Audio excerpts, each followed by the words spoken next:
不认识的地方，我可以去闯；我学不会的东西，我可以努力学。毛利，你一直说。剧中，牛丰收要面临婚姻、职业等多方面的考验。生活的艰辛让他体会了人情冷暖，因为他不服输的性格，最终以自己的真诚、善良、智慧和勤劳，得到了所有人的信任和敬重。一个梦想，2个梦想，3个梦想，13亿个梦想，中国梦，梦之蓝。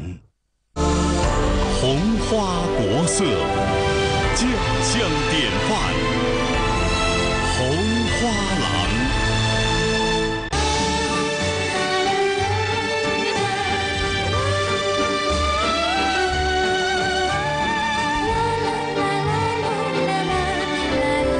万达广场，让生活更美好。宝迪冷鲜肉，从育种开始。通过产业链的层层把关，把精品冷鲜肉带给您。宝迪肉食品产业链为您创造新鲜世界。宝迪食品。蔬菜水果用传统方法能洗干净吗？当然不能，要用开米蔬果清洗剂。开米蔬果清洗剂是餐桌上的最后一道安全防线。开米蔬果清洗剂，安全更健康。天坑、地缝、天桥。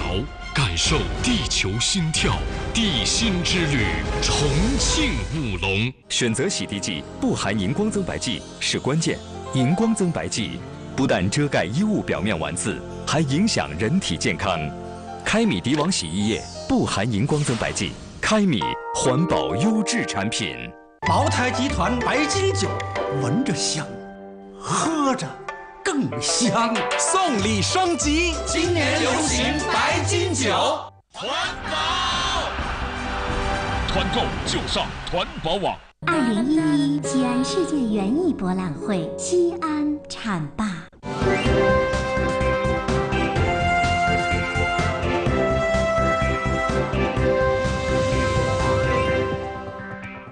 感谢您收看今天的晚间新闻，明晚再见。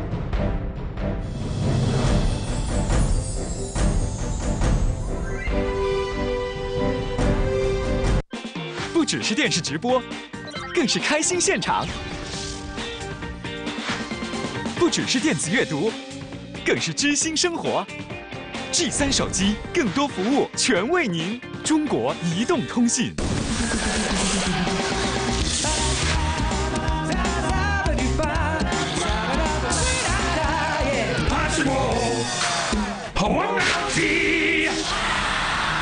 王老吉凉茶。双汇玉米热狗肠，玉米加香肠，让甜蜜乘以2，让激情乘以2，让快乐乘以2。双汇开创中国肉类品牌。韩熙凤来城里寻找自己的丈夫，石向南在城里寻找自己的位置，寻找让这对小夫妻忙忙碌碌，却又焦头烂额。你必须马上还钱！我替他还。啊，你就让我去搏一回吧，我。敬请关注电视连续剧《幸福密码》，中央电视台综合频道，蒙牛特约剧场，谜底即将揭晓。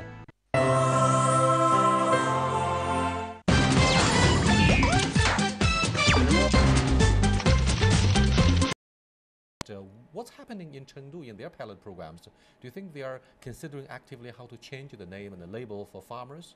Yes. To avoid using the stigma that humiliates farmers. Yes, you know, it's very hard to change the thinking. That is always the beginning of any change. So what you need is to, on one hand, the elite has to change its thinking, but you also help the farmers to develop more self-confidence. And what we have monitored in Chengdu is that the urbanization and the integration goes hand in hand with the grassroots democracy. Now, when you have a certain area in Chengdu, in a village in Chengdu, it is clear that to be rational, to give them more opportunities, you have to change the structures. I see your point, Doris. Instead of calling them farmers, we should call them voters, constituents. No. There's a great program. There's a great program in Chengdu, and that is to turn farmers into professionals. Professionals. Yes. This is farmers is kind of a denigrating label. So this program is farmers are professionals. They're professionals in agriculture, and more training programs in agriculture and so forth, that we view them and consider them and help to turn them into a profession rather than this designation of, farmers. What's happening to the rural democracy in terms of carrying out the essence of rural democracy and the rural autonomy? Do you want to answer this? Or no? We love this question because we've been visiting villages and watching the election process, which in Chengdu is called grassroots democracy. They love that term. We hear Chinese talking to each other a mile a minute, and suddenly we hear grassroots democracy in English as part of the conversation. But we visit, you perhaps would like. Were you impressed about the voting, the election, the casting their votes in the ballot box? Yes, but that's only the visible thing. You know, what is really impressing is that freedom also means responsibility. And by engaging the farmers in voting for who represents them, you give them also responsibility.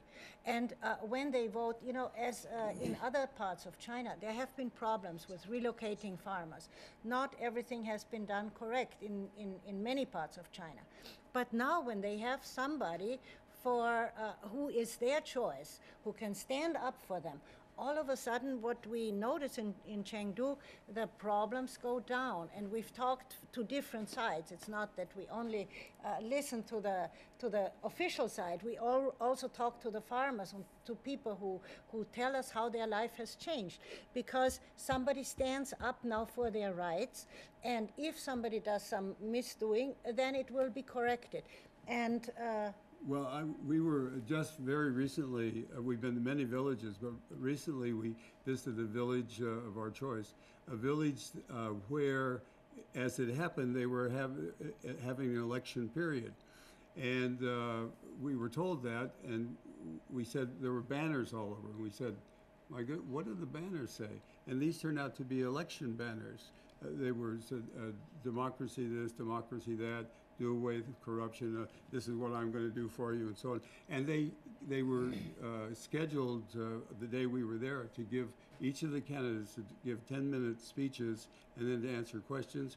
And it was sort of charmingly awkward because they were just getting going in this, but they were having so much fun. It was almost like a game. But I believe those strong candidates, as well as the voters, may have gone through some kind of a training by the local Civil Affairs Bureau. But tell me, first of all, Doris and John, what are the top concerns of the local farmers in their campaign to elect someone like a village head? Well, the concerns are the concerns of the local. For example, one village might have many little what's it called? Little farms, which you cannot small plots. Small plots, which you cannot be very productive in your agriculture. So what do you do with them? They have to find a way to put the plots together to make it arable in a more productive way. Now, in the leadership, the leader who is leading the village needs both management skills and leadership skills, because he has to negotiate what's the best deal for the farmers, to sell their land or to put their land together and to work on it together, make a kiwi farm out of it, or make a bigger plant of whatever out of it, which makes the land very productive. And if we look at the statistics, we can see that the productivity is rising, and with the productivity rising, the income of the farmers is rising. They have another thing.